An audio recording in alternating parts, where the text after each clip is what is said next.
Let me set the stage for you. I'm 22 years old, living in a house with a few friends, in a small room with my bed on the floor, a dresser, and my computer. The only possessions I can call my own. I hear that there is a Kickstarter for a game that ticks every box for me. It's called Star Citizen. And Chris Roberts, the designer of Wing Commander, Star Lancer, and my personal favorite, Freelancer, is behind it. I was sold. I was also broke. I saved up some cash from the job I was working at the time and purchased a package for an Origin JumpWorks 350R with lifetime insurance. I had no idea what any of that meant, but for a financially struggling 20-something, a space BMW sounded pretty good to me. I couldn't wait to play. After all, they said the game would be out in 2014, and that meant I only had a little over a year to wait. 2014 came and went, and I don't know if it was because Destiny released that year or that I was seeing a girl at the time, but I had distractions to make me almost entirely forget that I had a little space BMW somewhere out there in the verse. Of course, Star Citizen did not release as planned, and the scope of the game had expanded even more. Phrases like scam citizen had started circulating around my circle of friends, and I just shrugged them off. If I knew one thing about Chris Roberts, it was that he was ambitious. Now, he had his own studio with essentially an unlimited budget. I knew he could be unconstrained, and without anyone to force a timeline on release, he could go wild. That also meant it would probably take a while. Unbeknownst to me, the Hangar module had indeed been released in 2013. So when I went to go check on the progress of the game at the tail end of 2014, I was greeted with both a Hangar module and Arena Commander, a closed circuit of racing and combat missions to play around in. I remember going, that's neat. And then I closed the game and didn't return to my space BMW for another year. 2015 was a sleepy year for Star Citizen. Many promises, many delays, and many excuses were bookended by trailers and announcements that would make any space nerd get excited. Mark Hamill was going to be in it.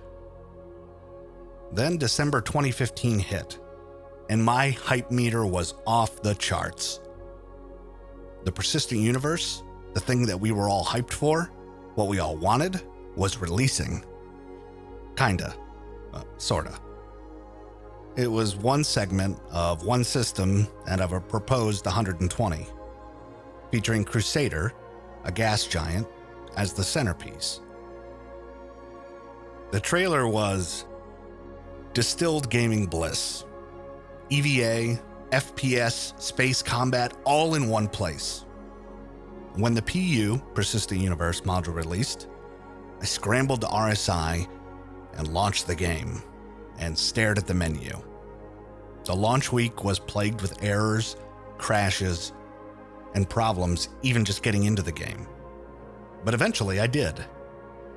I loaded into Port Alizar and screamed with joy as I ran out to the pad to get in my spaced BMW. And I died. Not by another player, no. I distinctly remember accidentally ejecting myself into space. I was flabbergasted. How did I do that? Why did I do that? Was it nerves or excitement? I was so embarrassed and giddy at the same time. I put it around a little bit, blew up some stuff, and then got ganked by another player as I came back into the port. I was relieved. Even though it was a small slice, it was all I needed to know Cloud Imperium was on the right path. I closed the game and bought another ship. I can only describe the following events as something of a space madness, spurred on by enthusiasm and depression, caused by events in my personal life. I needed something to keep looking forward to, as in 2016 I found out the woman I was engaged to was cheating on me with a married man, no less. I kept buying ships, most not even available to fly in the game, until I dumped over $1,000 into this game that had not even released yet. My frustration, however, came to a head when I realized the game had not achieved the rate of development that I was happy with, and my attention turned to another space vixen, quite possibly the biggest rival of Star Citizen in terms of the genre, that being Elite Dangerous. I went all in on Elite. VR headsets, joysticks, throttles, pedals. I spent over 1,000 hours in Elite, nearly writing Star Citizen off as a lost cause. After all, it had ships, background simulation, a thriving universe, and a huge community. For that first 1,000 hours, that was enough. Horizons brought planetary landings, engineering, new ships, planet tech. We got a glimpse of things to come, and then one day, someone posted a video onto YouTube.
This small, scripted sequence blew up the community, spreading like wildfire on the internet.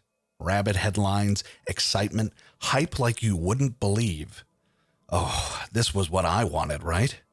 I don't need space legs, EVA, FPS combat, or anything but my personal narrative, as Yamiks would say. For a time, this was true. In VR, you weren't just playing a space game. You were piloting a goddamn spaceship. You were the captain. If you had the setup for it, then you were golden.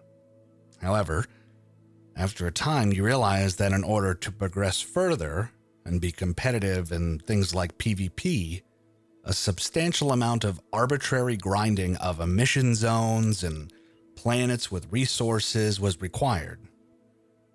This grind wasn't fun or fulfilling in any way, and resulted in hours upon hours of guiding things into your cargo scoop or firing limpets into the void. Elite lost my interest for some time. I returned to Star Citizen in 2018 and the early half of 2019 to check on the progress. New things had been added, but in many ways the game was stagnant in both activities to accomplish and goals to pursue.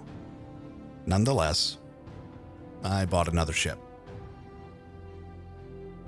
My love affair with space sim combat games continued, occasionally revisiting Elite and Star Citizen equally throughout 2020. And then something unexpected happened. The PC Game Show in June of 2020 featured a surprise announcement from Frontier Studios, the makers of Elite Dangerous. A teaser for an upcoming expansion for Elite. And the characters were walking. Space legs are here, baby. Let's go. I'm pretty sure I was the only one on our Discord who was screaming incoherently about my excitement for this announcement, but I was so excited nonetheless. I waited, patiently, for Odyssey to loom closer. COVID played a major role in what was to come, I'm sure, but Odyssey only had to deliver on two major promises. The rest was already implemented. It needed compelling, strong, on-foot gameplay and ship interiors. Fast forward to 2021, and during the alpha, and I use the term loosely, of Odyssey, I was concerned. The game did not feel coherent, or even a part of the Elite universe. Many of the mechanics were shoehorned in. They felt separate and inconsistent. My fears were heightened when Frontier said that we could expect Odyssey to release in May, only a few short months away. I didn't understand how they could go from alpha to release candidate so quickly. As many of you know, the short answer is they couldn't. Before we delve any further into this story, I want to clarify what the specific stages of game development by definition mean. Alpha software typically is not feature complete and is used to identify problems and issues with code bases and is often iterative in its approach. Aspects of the final software are either in planning or pre-production phases, and usually it's done internally or in small closed groups of testers. Beta testing, on the other hand, often resembles the final product. It is usually feature complete and offers real users in real environments to stress and bug test the software as it approaches that release candidate. Elite Dangerous Odyssey released on May 19th and was neither feature complete or tested thoroughly. It is clear most of the feature set was rushed out or foregone altogether. No ship interiors, lackluster environments, a strange lack of detail on planet surfaces and topology, and in many ways was a step backwards from Horizon's planet tech. Large, barren, flat wastelands of space were presented as new worlds, with featureless landscapes juxtaposed against black, barren skies. No atmospheric worlds, no weather systems, and an eerie feeling of emptiness made planetary landfall not much different than the black abyss that space offered. Bugs were plenty, and with weapon sights not even being functional or altogether blocking your field of vision, also included a total lack of VR support for on foot in what was once a milestone in VR immersion. Somehow, performance took a hit too. Even with a 3090, I had incredibly low frame rates as compared to Horizon. The kicker is that Horizon is, as of the writing of this script, a still entirely separate game. Elite, as it was before May 19th, exists separate and cordoned off from its Odyssey counterpart. This is not even getting into the nitty-gritty details of how awful the new UI and user experience was. On all fronts, the Armstrong moment that Frontier promised fell flat, right on its face. I think for the community, it was a particularly hard-hitting blow, because I saw many people flocking away from the game to other endeavors. Because Odyssey could only be described as a rampaging dumpster fire fueled by rotting milk and gasoline. Perhaps that's harsh, but suffice to say, it was a major disappointment. Seeing a dev justify the total lack of ship interiors as being a feature, because the first or second time is cool, but then after that, you just want to get into your ship, was disheartening, to say the least. It was clear that the development of Odyssey was messy. Rightfully so, with how hectic 2020 had been. But that doesn't excuse choosing to charge full price for half of the promise. I played Odyssey for 3 days and put my joysticks, throttle, and pedal away. However, the promise of FPS, EVA, and ship gameplay lit a fire that really needed to be stoked. I recall lying in bed sometime in the middle of June, watching YouTube on my phone, when I stumbled across a video in my recommended feed. Star Citizen 3.13.1 gameplay, and I watched video after video, seeing how much progress had been made since the last time that I played. New planets, ships, gameplay systems, fleshing out the first version of bounty hunting and professions, planet-based missions, quests, and 3.14 coming shortly thereafter. That morning was a weird one. I remember going onto the RSI website and downloading the launcher again. It felt strangely different than the last time I hopped into the verse. Things felt a little more tight, just a little, and the community seemed more active than ever. I hopped in game for the first time in over a year and walked around Lorville, stunned at how fulfilled it felt to be totally immersed in a world of possibilities. It wasn't perfect, by no means. NPCs are still standing on chairs, horrible frame rate, choppiness, and stutter. But I don't think I cared much, because I felt connected, grounded, if you will, in a real world. I navigated to the Tiasa spaceport via the tram and visited the terminal to recall my ship. After exploring the area a bit, checking out some of the ships at the New Deal store, I meandered over to the elevators and went to my hangar. I let out a sigh of satisfaction as I approached my Origin 350R, climbed the ladder into the ship, sat down in the pilot's seat, and then proceeded to immediately eject myself into the hangar ceiling. I had no idea what my controls were. I spent a few very confusing hours setting up my binds for my setup, and then I retried. This time, I safely departed the hangar of Lorville and went about flying the planet, checking out the industrial wasteland of Hurston. This place was a dump. Scrap and trash heaped on the horizon, junk spewed around the city, slums around the perimeter of the gates, and a general feeling of desperation. This was amazing. In 10 minutes, Star Citizen had more fleshed out planetscapes than Odyssey had shown me in multiple days of playtime. I noticed caves and ravines, bodies of water, and then something magical happened. In the polluted, hazy, smog-ridden atmosphere, suddenly a red and orange glow shone all around. The system's star, Stanton, shimmered over the horizon as it hung low in the sky. A sunset, offering this desolate place beauty, even if only for a few brief moments. There's something magical about that first time you see a sunset over Hurston. It reminds you of summer nights, a painted sky of reds and browns singing to your spirit. I waited there for a moment, hung still in the sky as I watched the sun creep below the horizon, and I smiled. I pitched my ship up 90 degrees and I slammed the throttle.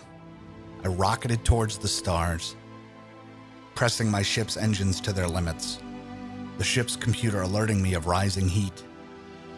The roar of the engines a reminder that I was leaving Hurston behind for more. Adventure, calling its siren song, was music to my ears. And then suddenly, quiet. I left the atmosphere, and felt my ship change its handling gradually until it was effortlessly hurtling into the void at over 1 kilometer a second. I had no idea what to do or where to go, but I picked a direction and leapt out into the abyss. And then I bought another ship. Hours passed of me just exploring this solitary system. Stanton is small by elite standards, but what it lacks in size, it makes up for in depth. Moons and planets scattered among the constellations, Crusader, Microtech, Arcor, and Hurston make up the system, with vast swaths of distance between each. Each has their own moons, their own climates, biomes, and gravity. The first time you arrive at Microtech, you realize how much it draws upon modern company philosophies like Apple. Its clean, sleek, subtle lines with white metal contrasted against glass and blues. Microtech, at first glance, seems to be an icy planet, but it is dotted with evergreen forests and beautiful vistas so unique to the system. I spent a lot of time just exploring Microtech and its moons, picking up various oddities and trinkets, mobiGlass colors and analog to iPhones, at steep prices for only a change of color that you'll never see or interact with, haughty clothes and weapons to boot. Upon one visit to Microtech, I made the mistake of landing, let's say, incorrectly. A crime stat icon appeared on my HUD, alerting me to authorities. The blasting of turrets and red text telling me in no uncertain terms I was no longer welcome at the premier starport. This took me on an unexpected journey as an outlaw, and as I scattered about the skies of Microtech, I frantically asked in chat how to clear my crime stat. The community told me to head to Grim Hex, a derelict and shady station in the shadow of one of Crusader's moons. It was a hive of scum and villainy, a place not even Han Solo would dare tread. Disheveled signs, corrupted comms, and absolutely no link to the outside system. My crime stat icon blipped away as I left the safety of the UEE jurisdiction and wandered into the abandoned cause that was the Green Imperial Housing Exchange, lovingly renamed the Grim Hex. As I approached the asteroid that hid the Hex, I contacted air traffic control, only to be met with a corrupted and insane-sounding AI welcoming me to the station. The station was falling apart. Gravity in sections had been completely disabled, and atmosphere was venting out of others. Graffiti littered the walls and signs of the lobby, and unsavory types, other players, clad in jury-rigged suits of armor, stood about. I got lost here for some time, as there's no real signage to indicate where you are. I bought a trench coat, a crypto key for hacking security systems, and some imposing armor with the remaining AUEC that I had, the currency of the Star Citizen universe. Fellow criminals and pirates alike instructed me to go to the nearby security post Korea to clear my crime stat. The station was still being built and was currently unmanned, but had an active terminal that I could access to wipe away my criminal record lickety-split. However, what no one informed me of was the danger that lay in wait for me. Player bounty hunters and unmanned automated turrets quickly locked onto my position as I approached the station. Before I could even come close, I was in pieces. Now what? I thought as I stared at my wrecked ship, debris slowly floating away, revealing my now lifeless corpse adrift in the sea of shrapnel. My screen went black.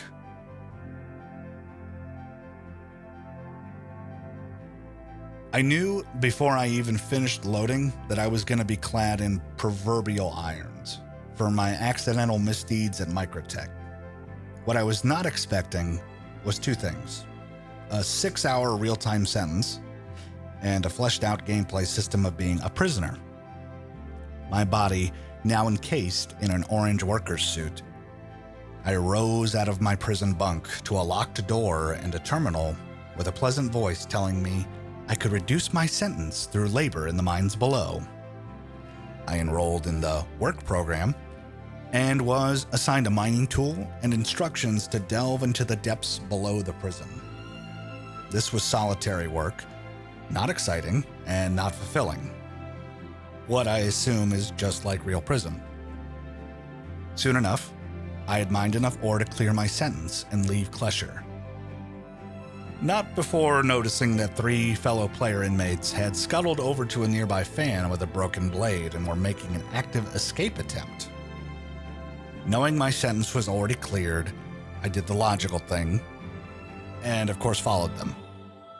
The next 45 minutes were some of my favorite moments in any game, let alone Star Citizen.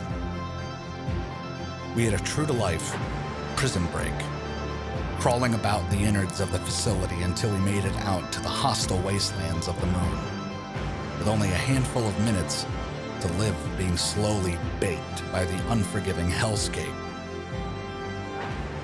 We made our way to a garage to steal an Ursa rover, adding to our crimes and sending out alarms and klaxons. Come on, get in!" they shouted at me over the proximity voice chat. I awkwardly made my way into the bowels of the Ursa, and we screamed out the gate in our newly liberated rover. The gravity here is low, and any misstep in the rover could mean disaster for the rest of us. We drove for some time, and we all assumed we were in the clear as we drove towards a rendezvous point with their friend. My new crew and I were talking and laughing, making fart jokes, of course. An experience I can't really say that I've had since the early days of my online adventures. Wonderment and excitement came to a sudden halt, however, when laser fire rained down from above. We apparently had crossed a threshold where bounty hunters were waiting in low, with a posse all gunning for us. A large black behemoth of a ship appeared above us. The friend had been zooming down in a large anvil carrack, waiting for us just above.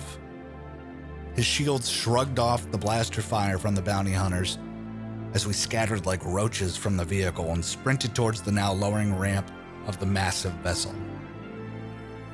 We made our way to the bridge and let out a sigh of relief. The ship was massive, 4 decks, a double-decker bridge, all being manned by one man at the time. We took our positions over the bridge in turret seats and reenacted the best dogfighting scenes from Star Wars in the most cheesy way possible. Yes, a "don't get cocky, kid" was uttered over the voice chat as I blew up a small fighter. The victory, however, was short-lived, as the pilot made a brief and barely audible utterance of "uh-oh," and suddenly we were all blown to smithereens. Apparently, torpedoes, when they manage to hit their target, are quite effective. Our massive behemoth of a ship was crippled instantly, as red light blared all over the ship. Moments later, we were right back at Klesher. Of course, we did it all over again. After that incredible experience, I, of course, bought another ship. So let's take a running count here. In the span of 9 or so years, I had bought a multitude of ships, totaling now a staggering $3,124.50. I have never spent so much on any game, let alone a game that wasn't even released yet. I regret not a single penny. You see, Star Citizen makes no attempts to hide that it is a gigantic, ambitious mess. It is an active work in progress, with development starting and stopping as regularly as the sun rises and sets on Hurston. It is riddled with problems, from server stability, desync, crashes, and best of all, Game-breaking problems from your head disappearing to your ship suddenly detonating without an apparent cause. I don't care. It's the most fun I've ever had in a game. And it is an experience like no other.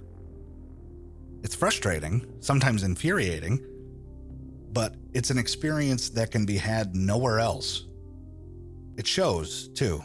You see it now more than ever, probably, with content creators from YouTube and Twitch flocking to Star Citizen in droves to see what the mammoth of an undertaking is up to. Even highly critical and opinionated creators are starting to sing the praise of Chris Roberts' dream. It has a long way to go, sure, but it's a journey a lot of people are willing to take. As we approach Star Citizen's 10th birthday in 2022, a milestone for any company or project, we reflect on where this dream started and where it's headed. It's as good a time as any to dip your toes into the verse. And you don't have to commit to it. You don't have to promise your time, or money even, to this megalithic project. But you do have to admit, it is unlike anything else that's come before it. And it will shape the future of how we experience gaming as a whole, for good or bad. It quite literally changed the game. And it's not even a fraction of what's to come. Thanks for watching. This is the first video I've done in a while, and I felt the need to put into words a project that I'm very passionate about. Star Citizen means more to me than just a game. It's the realization of a dream, really. Having a place that you can escape to with friends, with people that you meet in the verse. And honestly, I think, especially with the events of last year, sometimes we might need that more than we realize. Having a place to go, to feel like you belong. And in many ways, I think Star Citizen is a place where everyone can belong. There's something for everyone, for all types. Whether you want to trade, fight, or, I don't know, just fly around a bit. Star Citizen has it, or will have it. And I think that's what we need right now. Take care, and I'll see you in the verse.